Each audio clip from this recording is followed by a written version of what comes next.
Well, good morning. I wanted to demystify. Is that a word? Demystify? I wanted to demystify what goes on with quilting with a floor frame. I get a lot of questions. You may be a quilter that's used to using a hoop and you may want to try a floor frame, or you may be new to quilting altogether and you may be trying to decide if you want to use a hoop or do you want to use a floor frame. I actually like to use both. With a hoop, you can actually move those. It's more portable. You can move a floor frame too, but a hoop certainly you can keep it in your lap. A frame you can't do that. But I like them both for different reasons. With a floor frame, you have more surface area, and so you're not constantly shifting the quilt. Whereas with a hoop, you have less surface area, so you're constantly having to take the quilt out of the hoop and readjust it so you can start quilting on a new area. So they both have their pros and cons, so you'll figure out what works best for you.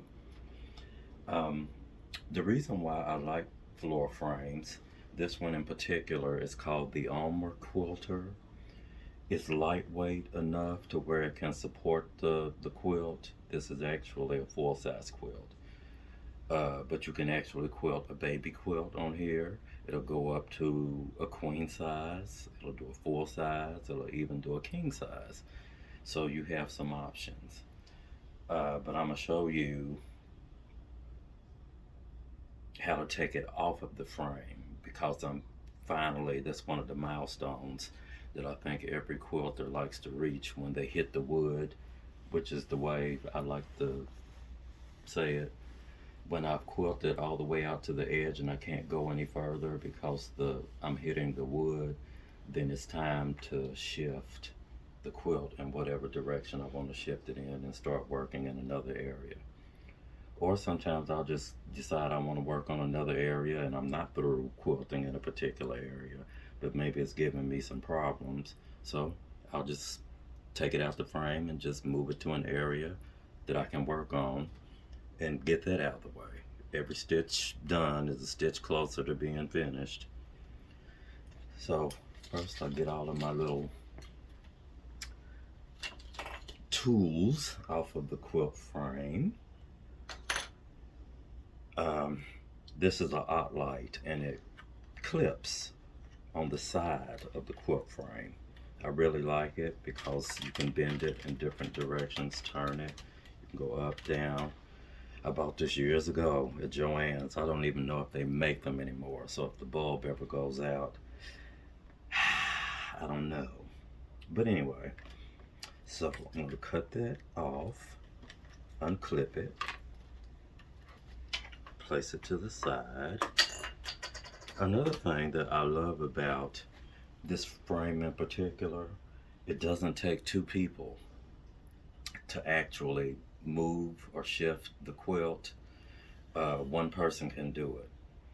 It's very lightweight but sturdy enough to keep the quilt.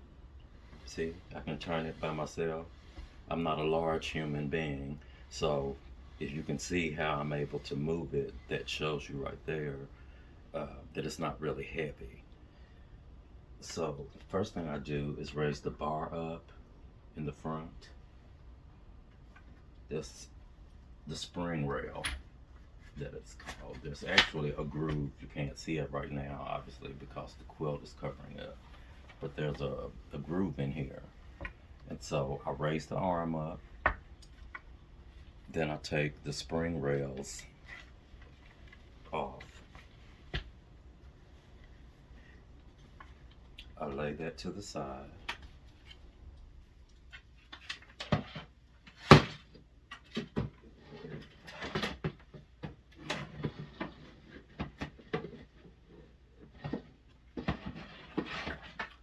Well, how about I just lay it on the table?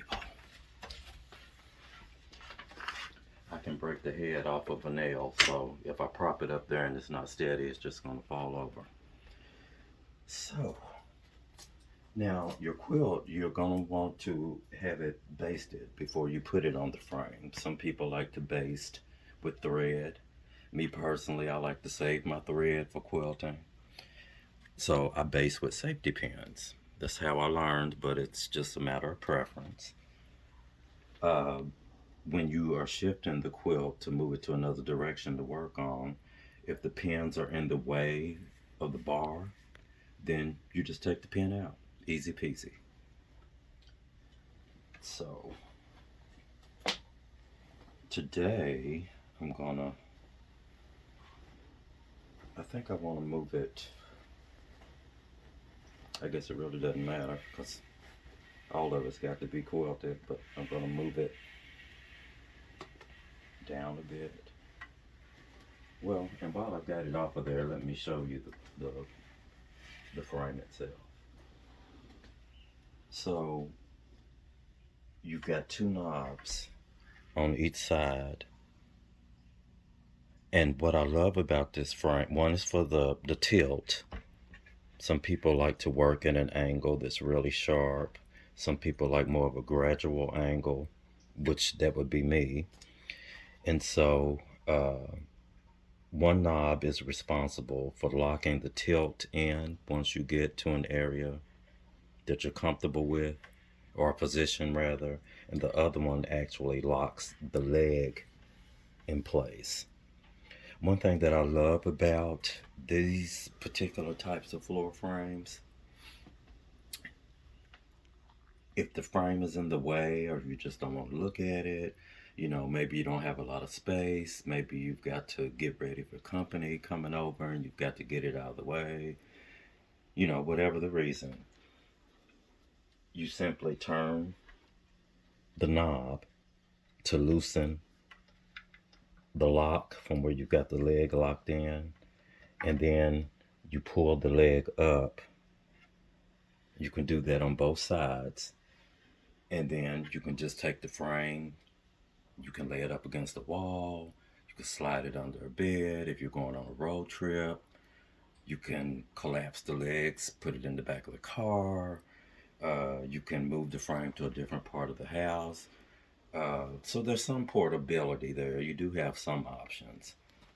So I'll let that be said. So anyway, I've removed the quilt. I'm sure I'm going to be looking for that needle. So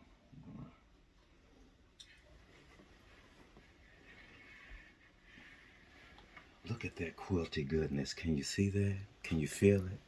Can't you just feel that? I know, right? So I'm moving it or sliding it a little bit forward so I can work in another area.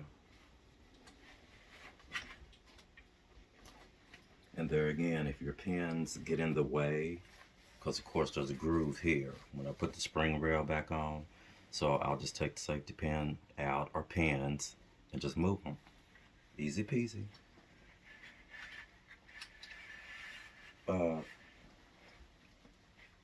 Some quilters stress about floor frames because if the quilt is large and it's on the floor, they have concerns about keeping the quilt clean. So what I usually do, especially if I'm quilting it for somebody else, I actually put acid-free paper on the floor to serve as a barrier between the quilt and the floor itself. So whatever I've cleaned the floor with, it doesn't bleed possibly into my quilt. So that's just, kind of part of my method. You might not choose to do that. It's all up to you. You may even have a carpeted floor. One thing I also did, I went on the bottom because I didn't want to scratch the floor up. So I found some of these little dots, and they've got adhesive backing on the back. And so I simply raised up the leg. I stuck the dot underneath on both ends. And so that way, when I'm sliding the frame as I'm working in different areas. I don't have to worry about scratching the floor.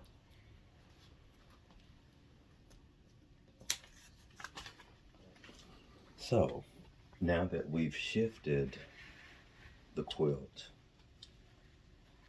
I can feel the groove through here, so I know this pin is going to be in the way. So I'm just going to take it out. Easy peasy.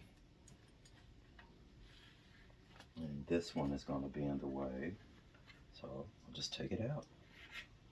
Easy peasy.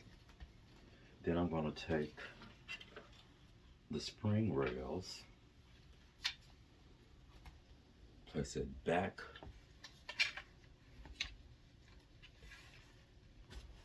on the frame. I raise the front arm up. Oh, there's another pin in the way.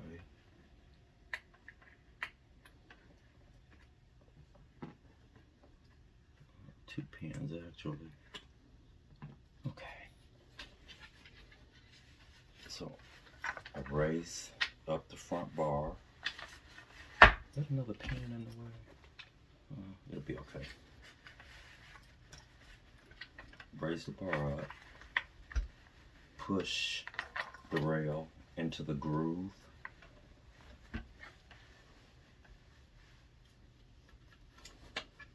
I don't like my quilts real loose. Some quilters do. I usually like it kind of the way that it is now. I like this kind of tension on it. But some like their quilts really tight. For me, it's harder to work that way. So I just kind of know by the way that it feels what's comfortable for me. And you'll find out what works best for you. We pull the spring rail and we place it into the groove on the back side, push it in, kind of make sure it's good and snug.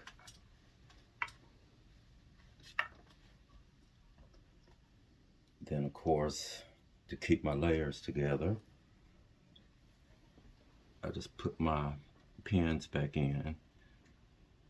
It's very important to keep your quilt basted because it's keeping your layers together because it's not quilted yet. So you don't want it to start shifting and all of that. Then you're going to have problems underneath as you're quilting, and it creates like ripples underneath, and then you've got to smooth those out as you're quilting. I usually start out in the middle, the center of the quilt, and I quilt my way out. So if I do run into ripples, I'm constantly pushing the ripples to the outer edge of the quilt. Then I'm just gonna stick these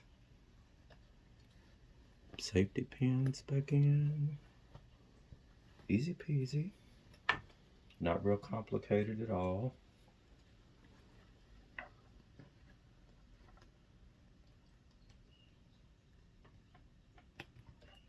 See? Easy. Easy peasy. Or there again, you can base with thread if you choose to. But I like safety pins. So I put my trusty light back on, and I'm actually out of the acid-free paper that I told you about because the quilt is on the ground. So until I feel like leaving the house to go get some more, I'm just gonna kind of fold up the quilt to pull it up off the floor to keep it clean. So I just lay it up on the sides, especially if it's an area I'm not working in. Yep. But that's not down to the floor, so I'm not gonna worry about that. Then put my little trusty light back on. Cut it on.